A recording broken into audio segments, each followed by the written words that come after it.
ನಮಸ್ಕಾರ ರೈತ ಬಂಧುಗಳೇ. ಇವತ್ತು ನಾನು ಮಧ್ಯ ಕರ್ನಾಟಕ ಭಾಗದಲ್ಲಿದ್ದೇನೆ. ಉತ್ತರ ಕರ್ನಾಟಕ ಮತ್ತು ಮಧ್ಯ ಕರ್ನಾಟಕ ಭಾಗ ಇದು. ಇಲ್ಲಿ ಒಂದು ಅಡಿಕೆ ತೋಟಕ್ಕೆ ನಾವು ರೈತರಿಗೆ ಆಲ್ರೆಡಿ ಯೂಟ್ಯೂಬ್ ಮೂಲಕ ಸಿಕ್ಕಂಥ ರೈತರಿಗೆ ಗ್ರೀನ್ ಪ್ಯಾಂಟನ್ನು ಬಳಕೆ ಮಾಡಿದಂಥ ತೋಟ ಇದು. ಒಂದು ವರ್ಷವೂ ಆಗಿಲ್ಲ, ಇನ್ನು ಜನವರಿಯಿಂದ ನಾವು ಸ್ಟಾರ್ಟ್ ಮಾಡಿದ್ದು, 25 ಜನವರಿಯಿಂದ.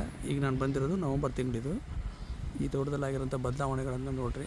ರೈತರಿಗೆ ಮಾತಾಡ್ಸೋಕ್ಕೆ ಸ್ವಲ್ಪ ಪ್ರಾಬ್ಲಮ್ ಇದೆ, ಹಾಗೆ ರೈತರ ಜೊತೆ ಮಾತಾಡ್ಸಲ್ಲ, ನಾನು ಡೈರೆಕ್ಟಾಗಿ ನಾನೇ ಮಾತಾಡ್ತಿದ್ದೀನಿ.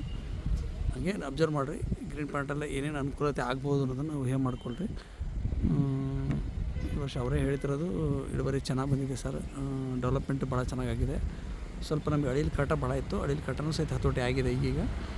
ಈಗ ಕಾಯಿ ವಿಚಾರ ಮತ್ತು ಮುಂದೆ ಬರತಕ್ಕಂಥ ಗರ್ಭ ಗೊನೆ ಅದಂತೂ ಹೇಳೋಂಗಿಲ್ಲ, ಮಾತಾಡೋಂಗಿಲ್ಲ, ಆ ಥರ ಗೊನೆ ಗರ್ಭ ಇದೆ. ಗಿಡದ ಆರೋಗ್ಯನೂ ಅಷ್ಟೇ ಇಂಪ್ರೂವ್ಮೆಂಟ್ ಆಗಿದೆ. ಮತ್ತು ಅದಕ್ಕೆ ಸ್ಪ್ರೇ ಆಗಲಿ, ನೆಲಕ್ಕೆ ಹಾಕೋದಾಗಲಿ ಪೂರ್ತಿ ನಮ್ಮ ಆರ್ಗ್ಯಾನಿಕ್ ಪ್ರಾಡಕ್ಟನ್ನು ಬಳಸ್ಕೊಂಡು ಮಾಡ್ತಿರೋದವರು. ಯಾವುದೇ ರೀತಿ ಕೆಮಿಕಲ್ಗಳನ್ನ ಇಲ್ಲಿ ಬಳಕೆ ಮಾಡೋದನ್ನು ಸಂಪೂರ್ಣ ಬಂದ್ ಮಾಡಿಸಿದ್ದೀವಿ. ಹಿಂದೆ ಏನು ಬಳಕೆ ಮಾಡಿದ್ರು ಅದಷ್ಟೇ ಬಿಟ್ಟರೆ ಇವತ್ತು ಏನೂ ಅಪ್ಲೈ ಮಾಡಿಲ್ಲ. ಜನವರಿಯಿಂದ ಈ ಕಡೆ ಆಲ್ರೆಡಿ ಅವ್ರಿಗೆ ಏನೇನು ಈ ವರ್ಷದ ಮುಂದಿನ ವರ್ಷದಕ್ಕೆ ಏನೇನು ಮಾಡಬೇಕು ಆ ಅನುಕೂಲತೆಗಳನ್ನ ಮಾಡಿದ್ದೀವಿ. ಜೊತೆಗೆ ಅವರು ಇನ್ನೊಂದು ಸ್ಪೆಷಲ್ ಅಬ್ಸರ್ವ್ ಮಾಡಬೇಕು, ನೀವು ಕೆರೆ ಈ ಕೆಳಭಾಗದಲ್ಲಿ ಇರೋದ್ರಿಂದ, ಮೇಲೆ ಕೆರೆ ಇರೋದ್ರಿಂದ ಇಲ್ಲಿ ಶೀತ ಜಾಸ್ತಿ ಆಗುತ್ತೆ ಈ ನೆಲಕ್ಕೆ. ನೋಡಿ, ಇವರು ಡ್ರಂಚನ್ನು ಮಾಡಿಸಿದ್ದಾರೆ. ಭಾಳ ಜನ ಏನು ಅಡಿಕೆ ತೋಟದಲ್ಲೇ ಈ ಶೀತ ಭಾಳ ಆಗುತ್ತೆ, ಅದಾಗುತ್ತೆ ಅಂದಾಗ ಡ್ರಂಚ್ ಮಾಡಲ್ಲ. ಆದರೆ ಡ್ರಂಚ್ ಮಾಡೋದ್ರಿಂದ ಬೇರುಗಳು ಸಹಿತ ಇಷ್ಟು ಕೆಳಗೆ ಹೋಗ್ತಾವೆ ಅಂತೇಳಿ. ಇದು ನೋಡಿ ಅಬ್ಸರ್ವ್ ಮಾಡಿರಿ, 2.5-3 ಅಡಿ ಕೆಳಗಿದ್ದಾವೆ ಗೊನೆ. ಇದು ಯಾವುದು ಈ ಕಲವೆ ಡ್ರಂಚು, ಆದರೆ ಅಷ್ಟು ಕೆಳಗಡೆನೂ ಸಹಿತ ಬೇರು ಹೋಗಿದೆ. ಯಾವತ್ತು ಅಡಿಕೆ ತೋಟದಲ್ಲ ಬೇರುಗಳು ಹಿಂಗೆ ಒಳಗೆ ಯಾಕೆ ಹೋಗ್ಬೇಕು ಅಂದರೆ, ಗಾಳಿ ಚೆನ್ನಾಗಿ ಆಡ್ತು ಅಂದರೆ ಆಟೋಮೆಟಿಕ್ ಬೇರು ಕೆಳಗಡೆ ಹೋಗ್ತವೆ. ಬೇರು ಕೆಳಗೆ ಹೋದಷ್ಟು ಆಹಾರ ಸಸ್ಟೇಬಲ್ ತೊಗೊಳಕ್ಕೆ ಮತ್ತು ಗೊನೆಗಳಿಗೆ ಗಾಳಿ ಪಾಸ್ ಆಗೋಕ್ಕೆ, ಗಿಡದ ಆರೋಗ್ಯ ದೃಷ್ಟಿಯಲ್ಲ ಇದು ಭಾಳ ಒಳ್ಳೆಯದು. ಹಾಗಾಗಿ ಇದನ್ನು ನಾವು ರೈತರು ಆಯ್ಕೆ ಮಾಡ್ಕೊಳ್ಳೇಬೇಕು. ಇದನ್ನೆಲ್ಲ ಮಾಡೋದ್ರಿಂದನೂ ನಮಗೆ ಗಿಡದ ಆರೋಗ್ಯನೂ ಇಂಪ್ರೂವ್ಮೆಂಟ್ ಆಗುತ್ತೆ. ಜೊತೆಗೆ ಅದಕ್ಕೆ ಆಹಾರ ತೊಗೊಳಕ್ಕೆ ಗಾಳಿ ಜೊತೆಗೆ ಆಹಾರ ಹೋಗೋದ್ರಿಂದ ಗಿಡ ಆರೋಗ್ಯವಾಗಿ ಬೆಳೀತೈತೆ ಅನ್ನೋಂಥದ್ದಕ್ಕೆ ಒಂದು ಕಾರಣ. ಇಲ್ಲಿ ಭಾಳ ಕ್ರಾಸ್ಗಳನ್ನು ಮತ್ತು ಹೋಸ್ರ ಎಲ್ಲ ಇದ್ದಂಥದ್ದು, ಬೇರೆ ಬೇರೆ ಸಮಸ್ಯೆಗಳು, ಅಡಿಕೆ ಉದುರೋಂಥದ್ದು, ಈ ಥರ ಸಮಸ್ಯೆ ಮತ್ತು ಕೀಟ ಸಮಸ್ಯೆ ಅಂತೂ ಹೆವಿ ಇತ್ತು ಇವರಿಗೆ.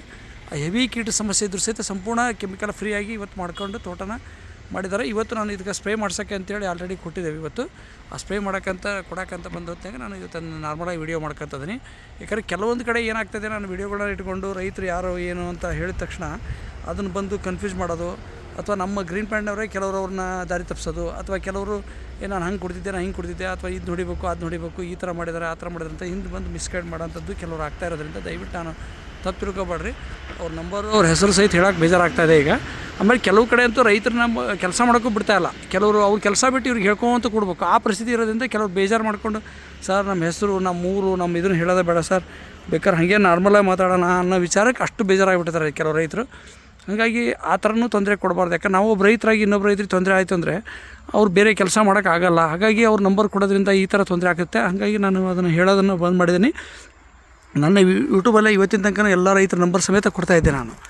ಈಗ ಅದು ಸ್ವಲ್ಪ ಆ ಥರ ವಿಷಯಗಳು ಸಿಕ್ಕಿರೋದ್ರಿಂದ ನಾನು ಅದನ್ನು ಇನ್ಮೇಲೆ ಬಂದ್ ಮಾಡಬೇಕು ಅಂತ ವಿಚಾರ ಇಟ್ಕೊಂಡು ನಾನು ಪ್ರಯತ್ನ ಮಾಡ್ತೀನಿ. ಮತ್ತು ಇಲ್ಲಿ ಯಾವುದೇ ರೀತಿ ಕಳೆನಾಶಕ ಹೊಡೆಯಲ್ಲ. ಇಲ್ಲಿ ಅಬ್ಸರ್ವ್ ಮಾಡ್ಬೋದು, ಎಲ್ಲ ಮಷಿನ್ನಲ್ಲೇ ಮಾಡಿಸ್ತಾರೆ ಪೂರ್ಣ. ನೋಡಿರಿ, ಹಸಿರೆಲೆ ಗೊಬ್ಬರ ಟೈಪಲ್ಲಿ ಆಗಬೇಕು ಭೂಮಿ, ಆ ಥರ ಅನುಕೂಲತೆ ಮಾಡ್ಕೊಂಡು ಒಂದು ಆಯ್ಕೆ ಮಾಡ್ಕೊಂಡಿದ್ದಾರೆ. ಎಷ್ಟು ಆಳದಲ್ಲಿದೆ, ಇದರಲ್ಲಿ ನೀರು ಇದೆ, ಅದ್ರ ಬೇರುಗಳು ನೋಡಿರಿ, ಅಷ್ಟು ಆಳದಲ್ಲಿ ಬೇರುಗಳಿದ್ದಾವೆ. ಗಿಡ ಇಲ್ಲಿದೆ, ಅದ್ರ ಬೇರು ಇಲ್ಲಿದ್ದಾವೆ. ನಾವು ಯಾವಾಗ ಬೇರುಗಳನ್ನ ಈ ಥರ ಹಸಿಯನ್ನು ಹೆಚ್ಚಾಗೋತಕ್ಕ ತೇವಾಂಶನ ಹೊರ ಹಾಕ್ತೀವಿ, ಗಿಡ ಆರೋಗ್ಯ ಬರುತ್ತೆ. ಹಾಗಾಗಿ ನಾವು ಇದನ್ನೆಲ್ಲ ಸ್ವಲ್ಪ ಶ್ರಮ ಹಾಕ್ಕೊಂಡು ಬದಲಾವಣೆ ಮಾಡ್ಕೊಂಡಿದ್ದೆ ಅಥವಾ ಹೊಸ ವಿಚಾರ ತಿಳ್ಕೊಂಡು ಮಾಡ್ಕೊಂಡಿದ್ದಾತು ಅಂದ್ರೆ ನಾವು ಅದ್ಭುತವಾದಂಥ ಒಂದು ಬದಲಾವಣೆಯನ್ನು ಕಾಣಬಹುದು. ಕೆಲವೊಂದು ನಾವು ಹೇಳಿದ್ದನ್ನು ಟೈಮ್ ಸರಿಯಾಗಿ ಮಾಡೋದು ಭಾಳ ಇಂಪಾರ್ಟೆಂಟ್ ಇದೆ. ಸುಮ್ಮನೆ ಹೇಳಿದ್ವಿ, ಆಮೇಲೆ ತಕ್ಕಂಗೆ ಅದಕ್ಕೆ ಏನು ಹಾಕಬೇಕು, ಏನು ಮಾಡಬೇಕು ಅನ್ನೋದನ್ನು ಸರಿಯಾದ ಸಂದರ್ಭದಲ್ಲೇ ಸರಿಯಾದ ರೀತಿಯಲ್ಲಿ ಗೈಡೆನ್ಸ್ ತೊಗೊಂಡು ಸುಮ್ಮನೆ ಒಂದು ಸರಿ ಮಾಡಿದೆ ಬಿಟ್ಟೆ ಈ ಥರ ಆದ್ರೂ ಅದು ನಾವು ಹೇಳಿದಂಥ ರೀತಿಯಲ್ಲಿ ಅನುಕೂಲತೆ ಮಾಡ್ಕೊಳಕ್ಕಾಗಲ್ಲ. ಇವರು ಜನವರಿಯಿಂದ ಈ ಕಡೆ ಸಿಕ್ಕರು ಸಹಿತ ಇವ್ರ ತೋಟದಲ್ಲಿ ನಾವು ಹೆಚ್ಚು ಕಡಿಮೆ ಒಂದು 50% ಆಲ್ರೆಡಿ ಪ್ಲಸ್ ಆಗಿದೆ ಇಳುವರಿ ಈ ವರ್ಷ ಇವ್ರದ್ದು. ಮುಂದಿನ ವರ್ಷಕ್ಕೆ ಅದು ಈ ವರ್ಷ ಅಳಿಲು ಭಾಳ ಕಾಟ ಮಾಡಿ ಇವ್ರಿಗೆ ತಾರ್ಸ್ ಮಾಡಿದೆ. ಅಂಥ ಸಂದರ್ಭದಲ್ಲೂ ಸಹಿತ ಇದಿಷ್ಟು ಅದ್ಭುತವಾದಂಥ ಒಂದು ಬೆಳೆ ಬಂದಿದೆ ಈ ವರ್ಷ. ಮತ್ತು ಹೆವಿ ಮಳೆಯೂ ಹೆಚ್ಚಾಗಿರೋದ್ರಿಂದ ಪಾಲಿನೇಷನ್ ಆಗೋಂಥದ್ರಲ್ಲೂ ಸಹಿತ ತೊಂದರೆ ಆಯಿತು. ಮತ್ತು ಕೀಟ ಸಮಸ್ಯೆ ಅಂತೂ ಹೆವಿ ಇತ್ತು, ಅವೆಲ್ಲ ಟೋಟಲ್ ಅವಾಯ್ಡ್ ಆಗಿದೆ. ಈಗ ಸ್ಪ್ರೇ ಮಾಡ್ಕೊಂಬಿಟ್ರೆ ಮುಗಿದೈತಿ, ಈ ವರ್ಷದ ಅನುಕೂಲತೆ ಆಗುತ್ತೆ ಅನ್ನೋ ಉದ್ದೇಶಕ್ಕೆ ಇಟ್ಕೊಂಡು ನಾನೊಂದು ನಾರ್ಮಲ್ ವೀಡಿಯೋ ಮಾಡಿದ್ದೀನಿ. ಏನಾದ್ರು ನಿಮಗೆ ಅನುಮಾನಗಳಿದ್ದರೆ ಡೈರೆಕ್ಟಾಗಿ ನನಗೆ ಸಂಪರ್ಕ ಮಾಡಿರಿ.